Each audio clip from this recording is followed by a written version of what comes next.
Malaysia যেতে 2 লাখ না 5 লাখ। আসল খরচটা আপনি জানলে অবাক হয়ে যাবেন। আপনারা অনেকেই মালয়েশিয়া যাওয়ার জন্য অপেক্ষা করতেছেন, কিন্তু মালয়েশিয়া যেতে কত টাকা খরচ হতে পারে এই ধারণাটা আপনাদের কারো নাই।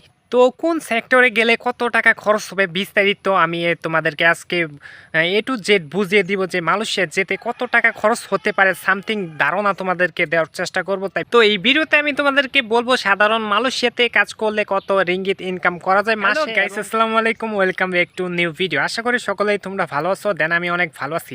আজকের ভিডিওটা তোমাদের জন্য খুবই গুরুত্বপূর্ণ, তাই ভিডিওটি স্কিপ না করে ভিডিওটা সম্পূর্ণ দেখেন। তারপর বর্তমানে মালয়েশিয়া যেতে সাধারণ 3 থেকে 5 লাখ টাকার মতো লাগে। তো এই টাকাটা কোন কোন খাতে কত টাকা খরচ হয়, যেমন আপনার হচ্ছে ভিসা প্রসেসিংয়ে 1.5-2 লাখ টাকার মতো সামথিং ওগুলা লাগে। আর হচ্ছে আপনার হচ্ছে টিকিট হচ্ছে 80 থেকে লাখ টাকার মতো লাগে।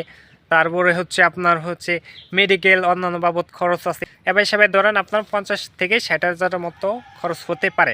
কিন্তু সাবধান, অনেক এজেন্সি মনে করলা যে 5-7 লাখ টাকা 6 লাখ টাকা এরকম করে নিয়ে থাকে, এ হতে সাবধান।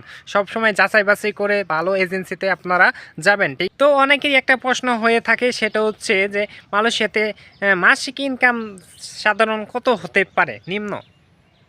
সেটা হচ্ছে আপনার মালয়েশিয়াতে সাধারণ কাজ করলে আপনার হচ্ছে 1200 থেকে 1800 রিঙ্গিত পর্যন্ত মাসে ইনকাম করা যায় সাধারণ কাজগুলো করলে আপনার। আর হচ্ছে যদি ওভার টাইম করেন তাহলে 2000+ রিঙ্গিত হয়ে যেতে পারে কাজ বুঝে।